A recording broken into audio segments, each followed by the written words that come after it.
Beautiful Nollywood actress Chioma Jasmine Okafor let Mr. Igbo adopted daughter. My people, watch those videos and see how Chioma Jasmine Okafor changed the life of this man automatically. Those man you are seeing in those videos, his name is Mr. Kunle. This man have been living under the bridge for 3 years after he had a very terrible accident in 2021. His family abandoned him. He don't even have anywhere to go again. So Chioma Jasmine, according to her, I have been seeing those man under the bridge. I was asking myself, a very handsome man like this, what is he doing here? Now Chioma Jasmine Okafor walked to this man. She really interviewed him, and this man was telling her, I have a family. I am 100% okay before. I had an accident in 2021. So from there, my whole family abandoned me. I don't have any other place to stay. I was just managing under the bridge. Those ladies have done a lot of these good things on those internet by feeding the poor people, providing for the less privileged ones. Watch those videos and see how she changed the life of this man automatically. Don't forget to share those videos. Subscribe to my YouTube channel for more interesting news and story. Good morning, my people. Let's hear from them. This is so emotional, honestly. It's not easy. So we started cleaning him up, hoping that we were finally going to give him a home. Little did I know that he had the ear problem. Then I noticed something coming out from the ear, like mucus. Then we said, okay, let's take him to the hospital to see what the problem is. How many of you remember Mr. Kunle, who has lived under this bridge since 2021, 3 years ago, when he had accident around this area, and since then has been abandoned there? Nobody has checked up on him or taken him to the hospital. As you know, I've been feeding him for the past 3 months, every day taking food to him and all of that. And today, like I promised him 3 months ago, that I was going to get him a place to stay and a new wheelchair. I am here to fulfill my promise. Did you guys know that a week before I came, someone came under this bridge and stole this wheelchair that Kunle was managing? So we had to get him another wheelchair, a brand new wheelchair. So this is just a little backstory about Mr. Kunle and how I have been involved in his life before I proceed on how we came to clean him up and give. So how long you don't there for here? 2021. Now here be your house. Now here you dey live. You dey go where? Where you dey sleep? Where you dey sleep? At least make dey sleep. What do you want me to do for you now? What do you want? I don't hear you.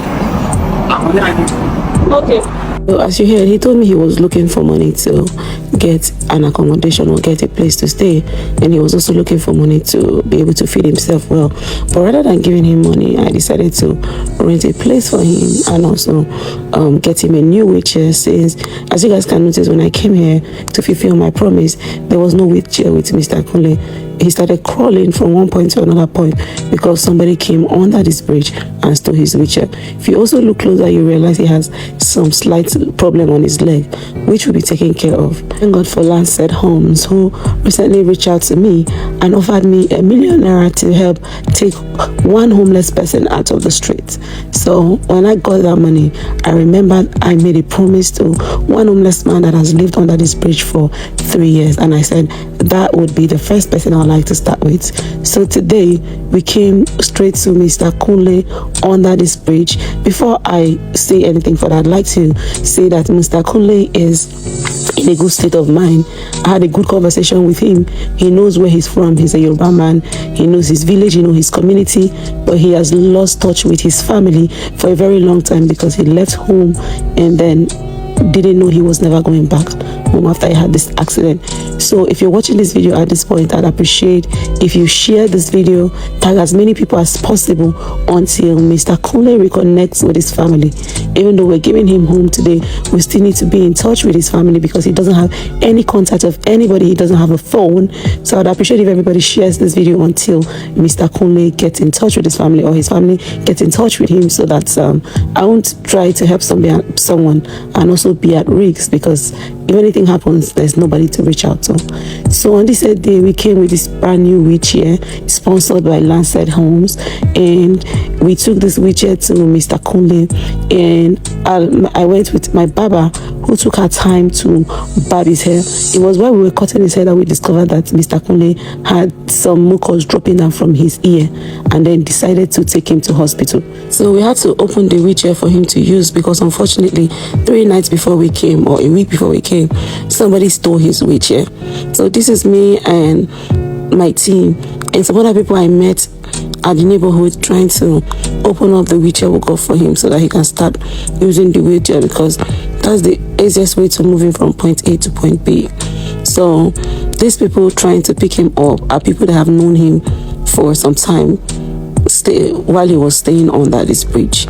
They followed me to the first hospital that was just a stone throw close to the bridge, and we all set out to head for the hospital to find out what exactly was the reason for the mucus coming out from his ear, and to also know if he has other health challenges, since he has lived under this dirty environment for a very, very long time. So this is us headed to the first hospital, not so far from under the bridge. So we decided to walk and push him straight to the hospital. Before you know it, we were right at the hospital, Queensway Hospital, and we drove him in. Then we met some nurses, and I told them his situation. I told them we had an emergency because something was coming out from his ear, and we were here to find out why. So they told us to come inside, and then after some minutes they told us that they don't deal with ear problem in this hospital.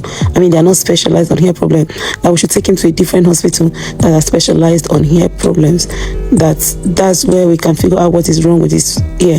But if we wanted to do general test, they would do it. But since the ear was bringing out mucus, that was kind of an emergency. So we decided to stop over outside the hospital, get him something to eat first, because he said he hasn't eaten since the previous day.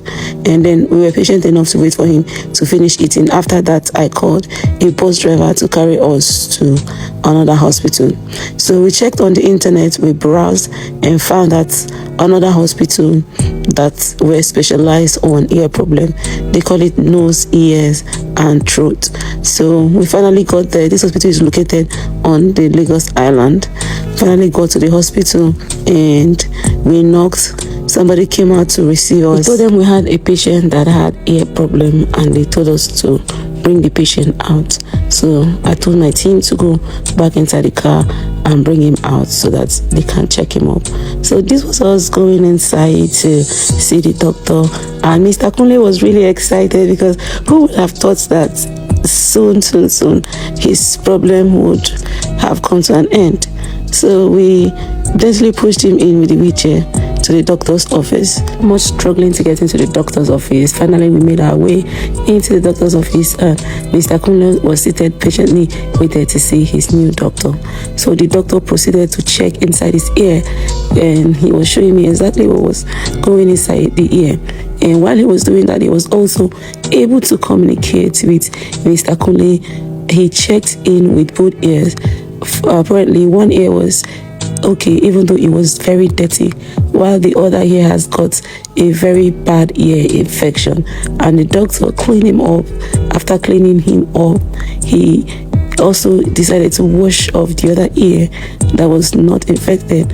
And then after much cleaning of the ear and checking of the ear, he recommended us to get some drug and gave us the prescription of the drug. Then I asked him if he had the drugs in the hospital, if he sells them. He said yes. Then I told him to give us the drugs and we're going to pay for it. Consultation to see this doctor cost us about 25,000 naira. And then they wrote a prescription of quite some numbers of drugs, and we're able to pay him. Before you know it, we're done seeing the doctor and we left the office. We got all the drugs that were recommended for him, and was told whenever he wants to shower, he should put cotton wool inside olive oil and block his ear so that water will not get into the ear. So this was the house, the unit we got for him, and then we came back straight to the house and took him to the house so that we can get him to shower and get him a place to sleep. So now Mr. Kunle will not be sleeping under the bridge, neither will he be found under the bridge. Before we got to the house, we went to the market and got a lot of food stuff that cost us over 130,000 naira. The initial 1 million naira that was sent to me by Lancet Home to help take any random person off from the street, Lancet Home also sent 300,000 to help fix the house, and we did. So I want to say thank you to Lancet Homes and everybody supporting everything I've been doing on my page. May God bless you abundantly.